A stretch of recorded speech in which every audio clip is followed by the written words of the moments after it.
2024 లేదా 25లో డిగ్రీ లేదా బీటెక్ చదివారా? సాఫ్ట్‌వేర్ జాబ్ కోసం ఎదురు చూస్తున్నారా? అయితే కోడ్ జ్ఞాన్ 100 డేస్ కోర్సులో చేరండి. జాబ్ సాధించండి. నమస్తే, వెల్కమ్ టు సుమన్ టీవీ. నేను మీ యాంకర్ సిరి. శని వక్రించడం ప్రారంభమైంది అండ్ అదేవిధంగా దాని యొక్క ప్రభావం ఏ రాశుల వారికి ఎలా ఉండబోతుందో మనం తెలుసుకోవడం జరిగింది.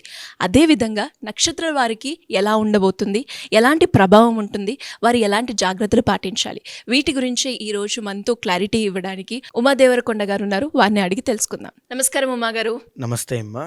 ఉమా గారు, శని వక్రించే ప్రభావం గురించి రాశుల వారిగా ఎలా ఉంటుందో మనం తెలుసుకున్నాం. మరి నక్షత్రాల వారికి దీని ప్రభావం ఎలా ఉంటుందండి? శని అనేటువంటి ప్లానెట్ ఎప్పుడూ కూడా మన జ్యోతిష శాస్త్రంలో ఒక్కొక్క గ్రహానికి ఒక్కొక్క కారకత్వము అనేటువంటిది ఉందండి. ఉదాహరణకి రవి అనేటువంటి ప్లానెట్ తండ్రికి, ప్రభుత్వ ఉద్యోగానికి, రాయల్టీకి, తర్వాత రాజకీయ చతురతకి, అన్నిటికీ కూడా ఆరోగ్యానికి ఆయన కారణం.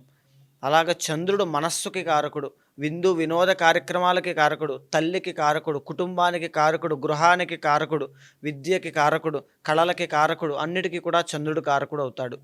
అదేవిధంగా శని అనేటువంటి గ్రహాన్ని మనం తీసుకుంటే అండి, శని ఎప్పుడూ కూడా నిబద్ధత, discipline, inspiration, motivation, independent, individual, అంటే ఒంటరిగా కష్టపడి పైకి ఎదిగినటువంటి జీవితాన్ని మనం ఎలా అయితే చూస్తూ ఉంటామో ఆ క్వాలిటీస్ అన్నీ కూడా శనిగ్రహం ఇస్తుంటారు. అయితే ఇక్కడ శని వక్రించడము, అసలు వక్రించడము అంటే ఏమిటి అంటే రివర్స్లో రావడం.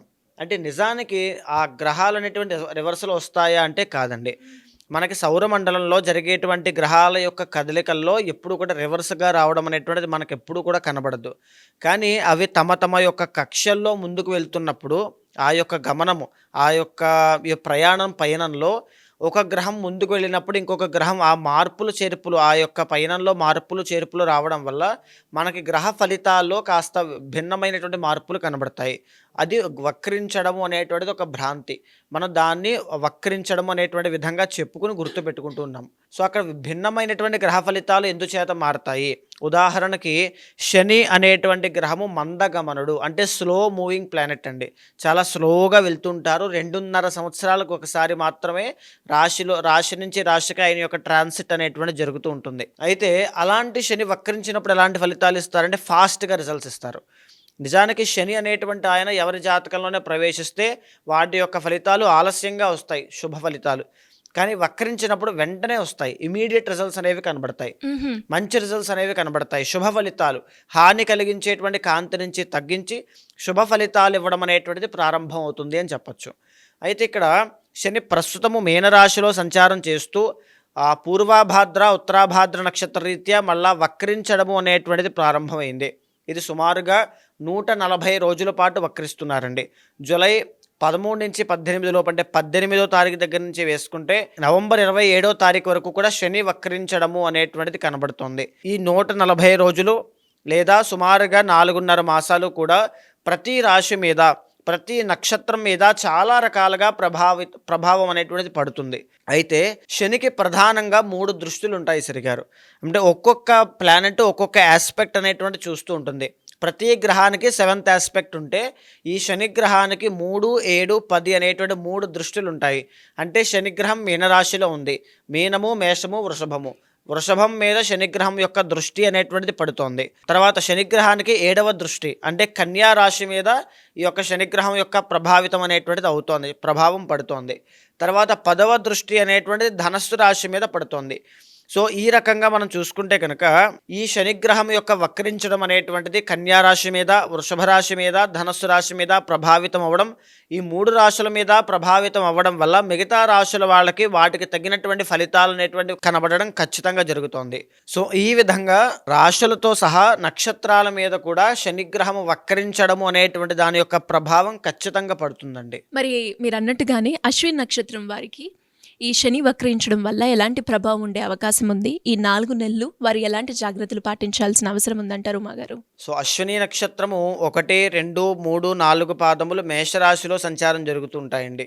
ఈ మేషరాశిలో సంచారం చేసేటువంటి అశ్విని నక్షత్రానికి 12వ స్థానంలో ఇప్పుడు ప్రజెంట్ శని అనేటువంటి ఆయన వక్రించి మీనరాశిలో సంచారం చేస్తూ ఉన్నారు.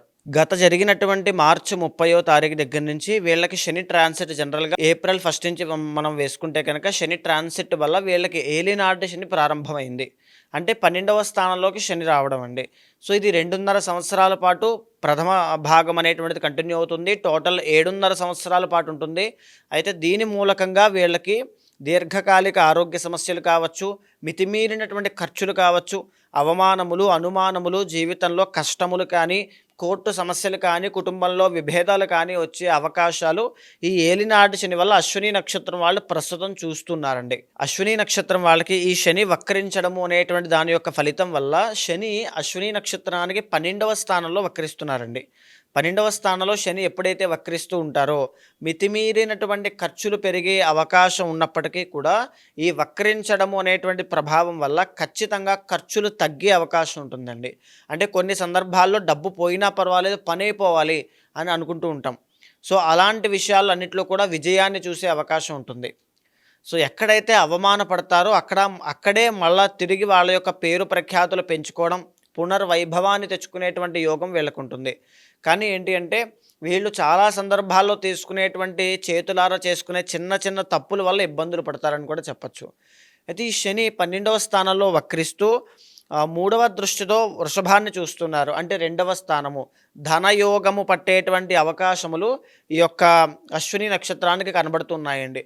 మీరు అశ్విని నక్షత్రంలో జన్మిస్తే కనుక ఈ శని వక్రించడం వల్ల నవంబర్ లోపు ఖచ్చితంగా మీకు ఫ్లో ఆఫ్ మనీ అనేటువంటిది పెరిగేటువంటిది, బాగా రెవెన్యూ జనరేట్ అయ్యేటువంటిది, మీ స్కిల్ డెవలప్ అయ్యేటువంటిది, విద్యలో అంటే మీరు స్టడీస్లో బాగా మంచి ర్యాంక్స్ కొట్టడం కానీ, మంచి పాస్ మార్క్ రావడం కానీ ఇలాంటివన్నీ ఎక్కువగా కనబడము.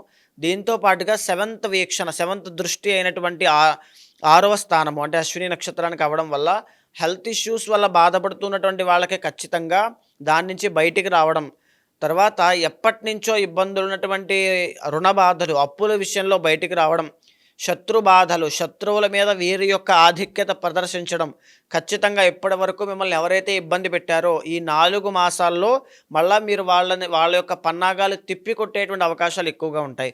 చాలా మంచి రోజులు వచ్చాయి అని చెప్పచ్చు. ఈ 4 మాసాలని సద్వినియోగం చేసుకోండి.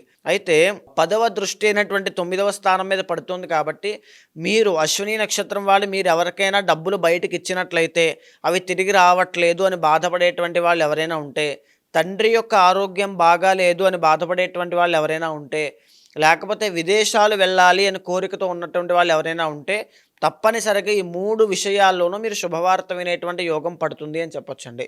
ఎందుకంటే శని వక్రించి ఎప్పుడైతే ఉన్నారో ఆయన 11th హౌస్ మీద ప్రభావితం అవుతారు, 11వ స్థానం మీద. అంటే కుంభంలో ఉన్నప్పుడు ఎలా అయితే రిజల్ట్స్ కనబడతాయో అశ్విని నక్షత్రానికి ప్రజెంట్ అలాంటి రిజల్ట్స్ కనబడతాయి. కాబట్టి 4 నెలలు కూడా మంచి రిజల్ట్స్ అనేటువంటివి ఎక్స్పెక్ట్ చేయొచ్చు. ఎంత లేదన్నా ఆయన 12వ స్థానంలో ఉంటూ ఉన్నారు కాబట్టి ఆ ఫలితాలు కూడా ఉంటాయి. కాబట్టి డబ్బుల విషయంలో కానీ డబ్బులు కొన్ని సందర్భాల్లో ఖర్చైనా పనులు పూర్తవుతాయి. సో ఆ డబ్బుల విషయంలో కూడా కొంత మేరకు జాగ్రత్తగా ఉండండి. దూరపు ప్రయాణాలు చేసేటువంటి వాళ్ళు చాలా జాగ్రత్తగా ఉండాలి. ఇక్కడ శని వక్రించిన తర్వాత కుంభంలో ఆల్రెడీ రాహు ఉన్నారండి. రాహు శని యొక్క కలయిక ఆరోగ్య సమస్యలకి దారితీయవచ్చు, లేదా చుట్టుపక్కన ఉండేటువంటి ఫ్రెండ్ సర్కిల్లో కానీ ఎవరైనా నమ్మించి మోసం చేయొచ్చు. ఇలాంటి విషయాల్లో జాగ్రత్తగా ఉండాలి. అండ్ 3వది ఏమిటి అంటే పై అధికారులు కానీ లేకపోతే కుటుంబంలో ఉండేటువంటి పెద్దవాళ్ళ వల్ల కానీ ఒత్తిడి అనేటువంటిది పెరిగే అవకాశాలు ఎక్కువగా ఉంటాయి. సో ఈ విషయంలో కూడా అశ్విని నక్షత్రం వాళ్ళు నవంబర్ 27వ తారీఖు వరకు కూడా చాలా కేర్ఫుల్గా ఉండాలి. మీరు తీసుకునేటువంటి ప్రతి నిర్ణయము ఈ యొక్క శనిగ్రహం వక్రించడం అనేటువంటి దానిలో మీకు అన్నీ కూడా శుభ ఫలితాలని కలగజేస్తుంది. అయితే ఎంత లేదన్నప్పటికీ కూడా ఏలినాటి శనిలో భాగంగానే ఉన్నారు కాబట్టి ఖచ్చితంగా ప్రతినిత్యము కూడా శనికి సంబంధించినటువంటి శ్లోకాన్ని నీలాంజన సమాభాసం రవిపుత్రం యమాగ్రజం ఛాయామార్తాండ సంభూతం తం నమామి శనైశ్వరం అనేటువంటి మంత్రాన్ని డైలీ 19 సార్లు జపం చేసినట్లయితే శని యొక్క ప్రభావము అనేటువంటిది మీకు ఫేవరబుల్గా మారడం వల్ల సో మితిమీరిన ఖర్చులు తగ్గడం కానీ, లీగల్ లిటిగేషన్స్ నుంచి బయటికి రావడం కానీ, కోర్టు సమస్యలు, ట్యాక్సెస్ కానీ, ఫైన్స్ కానీ, పనిష్మెంట్స్ కానీ, గవర్నమెంట్ పరంగా వచ్చేటువంటి లిటిగేషన్స్ కానీ, కోర్టు సమస్యలు కానీ వీటి నుంచి బయటికి రావడము, దీర్ఘకాలిక ఆరోగ్య సమస్యల నుంచి బయటికి రావడము ఖచ్చితంగా జరుగుతుంది. మీ పర్సనల్ చార్ట్లో శని అనేటువంటి గ్రహము వక్రించిన, నీచ స్థితిలో ఉన్న, పాపగ్రహములతో కలిసి ఉన్న, పాప స్థానాల్లో ఉన్న, ఆయన ఎలాంటి పొజిషన్లో ఉన్నారనేటువంటిది క్యాలిక్యులేట్ చేసుకుని శనికి సంబంధించినటువంటి జప, పారాయణ, అర్చన, అభిషేక, హోమాది క్రతువులు తప్పకుండా ఆచరించండి. ఎందుకు అంటే శని అనేటువంటి ప్లానెట్ ఎప్పుడు కూడా అయితే టాప్ పొజిషన్కి తీసుకెళ్తారు లేదా కష్టాలను ఇస్తారు కాబట్టి. సో ఈ పొజిషన్ని చాలా ఉపయోగించుకోండి. మీ పర్సనల్ చార్ట్ చూసుకుని మాత్రమే ఇలాంటి క్లిష్టమైన పరిస్థితుల్లో ప్రధానమైన నిర్ణయాలు తీసుకోండి. మరి అదే విధంగా ఇంకా ఎవరికైనా కూడా నక్షత్రాల వారీగా వాళ్ళు ఏదైతే సమస్యను ఎదుర్కొంటున్నారో శని వక్రించడం ప్రభావం వల్ల కావచ్చు, లేదు అంటే శనికి సంబంధించి సమస్య ఏదైనా కానీ దానికి పరిహారం చేసుకోవాలి అనుకునే వాళ్ళు ఎవరైనా కూడా మిమ్మల్ని అప్రోచ్ అవ్వాలి అంటే ఏ విధంగా ఉంటుందో మాగారు? తప్పకుండా అండి. అంటే గోచారంలో జరిగేటువంటి చాలా మార్పులు ఉంటూ ఉంటాయి. సంక్రమణములు అంటే రవి మార్పు, గురుడు మార్పు కావచ్చు, లేకపోతే ఈ యొక్క శని యొక్క ట్రాన్సిట్ కావచ్చు, వక్రించి ఉండడం కావచ్చు, ఇలాంటివన్నీ కూడా జీవితంలో తెలియనటువంటి ఆకస్మిక మార్పులకి దారితీస్తూ ఉంటాయి. ఉదాహరణకి ఒకరి యొక్క జాతకంలో గోచారంలో గురుబలం బాగుంది అంటే ఆ వ్యక్తి తీసుకునే ప్రతి నిర్ణయము సరైనటువంటిదే ఉంటుంది. మనం ప్రాక్టికల్గా మనం చూస్తూ ఉంటామండి. ఎవరి జాతకంలో అయితే గ్రహ బలాలు అనేటువంటివి వీక్గా ఉంటాయో తెలియనటువంటి అశాంతి, నిరాశ, ఎనర్జీ లేకుండా పనిచేయడం, రాంగ్ డైరెక్షన్లోకి వెళ్ళడం, ఇలాంటివన్నీ జరుగుతూ ఉంటాయి చెడు సహవాస దోషంతో సహా. సో ప్రతిదీ కూడా ఇంటర్లింక్డ్ అండి. అది జరగబోతోంది అని చెప్పడానికి ఒక సైనే ఆస్ట్రాలజీ. సో ఎవరైతే ఇలాగా మీ జీవితంలో జరిగేటువంటి కష్టములకి కానీ, సమస్యలకి కానీ తెలియనటువంటి కన్ఫ్యూజన్లో, డైలమాలో ఉంటూ ఉంటారో పర్సనల్ చార్ట్ అనేటువంటిది మీకు గొప్ప ఆయుధంగా పనిచేస్తుంది జ్యోతిష శాస్త్రము. సో అలాంటి వాళ్ళు ఎవరైనా ఉంటే మీకు కింద కనిపించే నెంబర్కి కాల్ చేస్తే మా వాళ్ళు మీకు పూర్తి వివరాలు అందిస్తారు. తప్పకుండా మీ యొక్క గోచారాన్ని, పర్సనల్ చార్ట్ని సమన్వయం చేస్తూ ఏదైతే సమస్య ఉందో, ఏదైతే దేనికోసం అయితే తాపత్రయపడుతున్నారో కోరిక కోసమో అది అవుతుందా లేదా అనేటువంటి విషయాన్ని మంచి చెడులు మాట్లాడుకుంటూ ఏదైనా దోషం ఉంటే శాంతి పరిహారములు మీతో ఆచరింపచేసి ఖచ్చితంగా భగవత్ అనుగ్రహం కలిగేలా చేస్తాను. థ్యాంక్ యూ మాగారు, థ్యాంక్ యూ సో మచ్. నమస్తే అమ్మా.